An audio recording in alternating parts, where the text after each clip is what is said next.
Boogiepop is a series of light novels by Kohei Kodono and illustrated by Koji Ogata.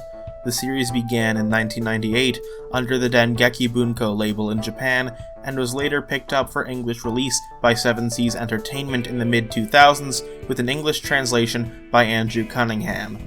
Boogiepop is widely cited as being one of the most notable series for popularizing light novels before Haruhi and, more recently, Sword Art Online came along. We have this very series to thank for many Japanese novelists in the modern day. If you've enjoyed any of author Nishio Ishin's works like Monogatari series, Katanagatari, and Zaragoto, you have Kohei Kodono and Boogiepop to thank for helping inspire Nishio Ishin's writing and ideas. Not only does Nishio Ishin himself cite Kohei Kodono as one of his 6 big pillars of inspiration, there is also a pretty explicit reference to Boogiepop in his Kizu Monogatari novel. You see, Boogiepop and Others, the very first entry in the Boogiepop series and the novel I'm talking about today, is one of the most unique books I've read to date. I'm sure in my opinion of this because I've had a quandary with this book I don't think I've had with a book before, that problem being what I consider spoilers to be. Now what spoilers are is pretty subjective, but I've always been steadfast in whatever I believe is a spoiler and whatever I believe is not a spoiler. But with Boogiepop and Others, the way the story is told makes me uneasy to say really anything that isn't explicitly mentioned on the back of the book.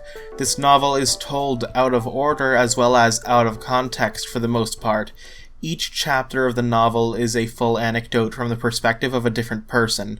Each character may or may not lack the context of what the other characters may or may not know about certain events as well as certain rumors. It is the order of the anecdotes that give the story structure.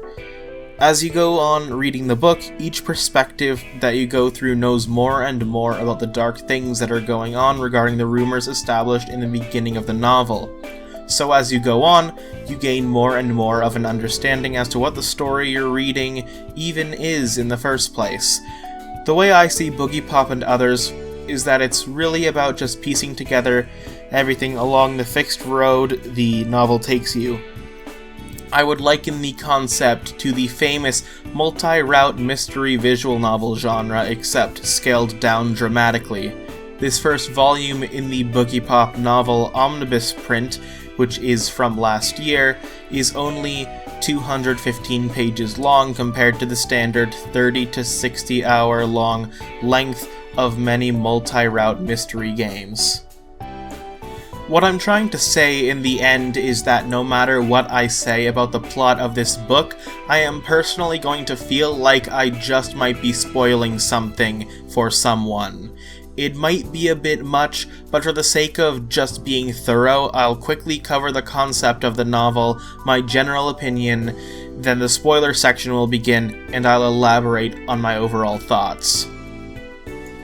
Boogiepop and Others stars an ensemble cast of flawed and normal high school students as they get tangled up in the events relating to the truths of several rumors, one rumor being the existence of something that calls itself Boogiepop.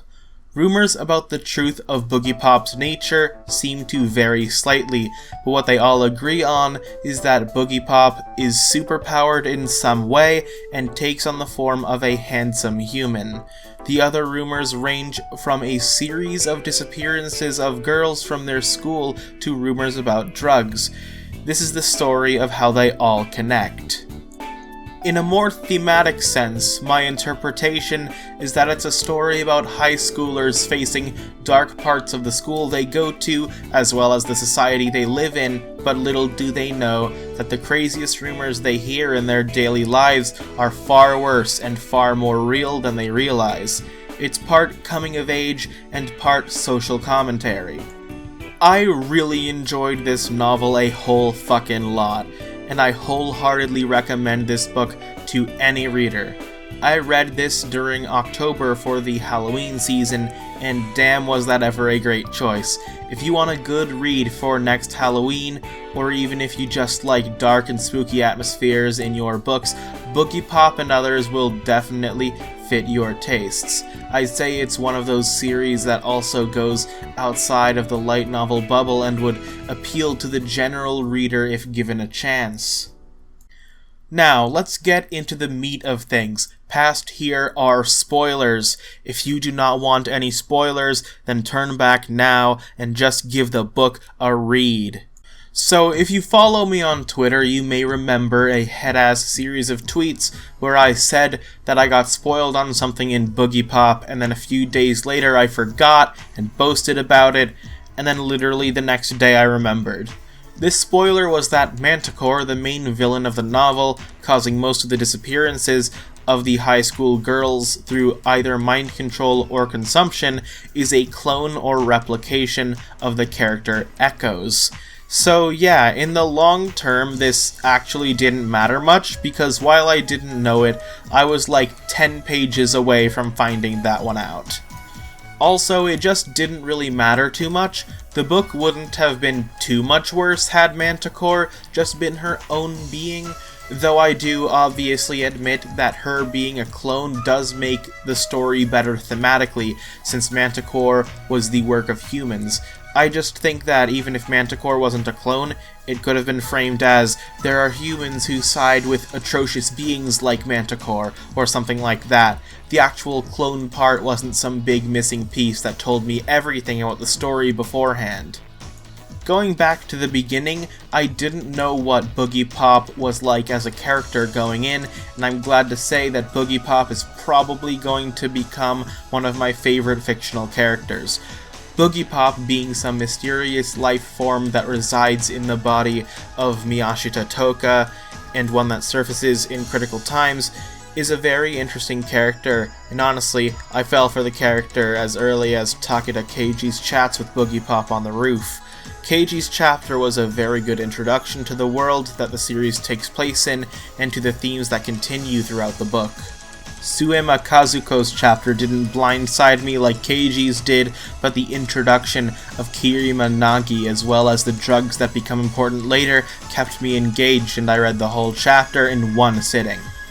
Saotome Masami's chapter is really good. I have a feeling that some people could find Masami too dramatic, and the whole, if I was Masami, I would simply not orgasm to killing people, and team up with a literal unidentified life form who wants to take over the world, no offense, I'm different thing is, well, it exists, but Masami isn't entirely unrealistic. I'm not going to say a murderer and bad guy is relatable or anything, but I think in terms of his own character, his actions are justified for himself to a believable extent, cruel they may be. Similar to Keiji and Boogiepop's relationship, I was very interested in Masami and Manticore's relationship as well. I found it very fitting that when Echo sends his energy into space and Masami dies blocking Manticore, that Manticore realized in that moment that she also had her own meaningful relationship with a human. Kimura Akio's chapter really struck me since it took place quite a bit after all other events in the novel, but still held thematic and narrative significance for Kamikishiro, Echo's lover.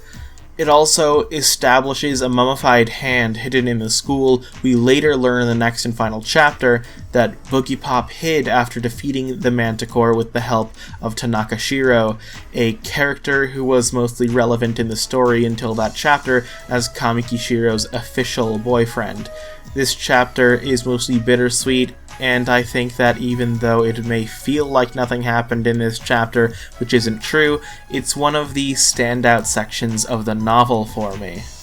The final chapter takes place from the view of Nii Tokike, someone who is basically entirely uninvolved with everything except for her getting roped up in the climax of this battle.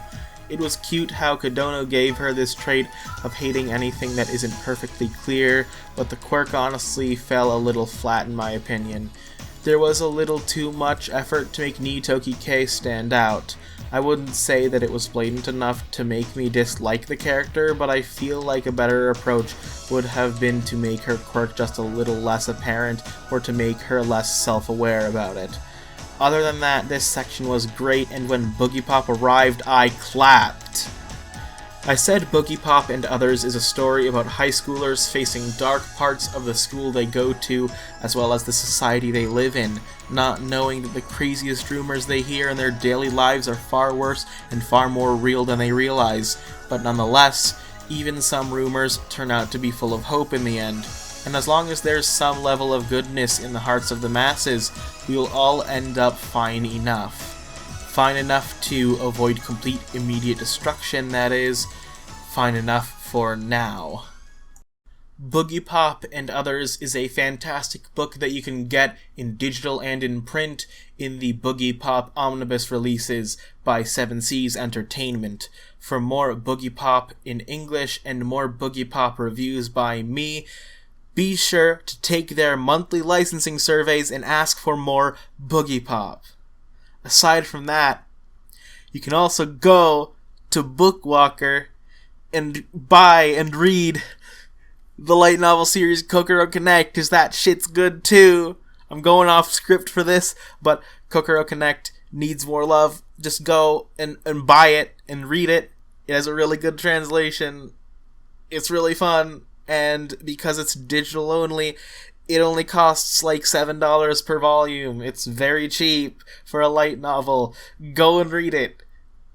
You can look at my reviews if you want to know more. I have several reviews, and hey, I did finish book 3, and it looks like a book 3 review isn't up yet. Might be coming soon.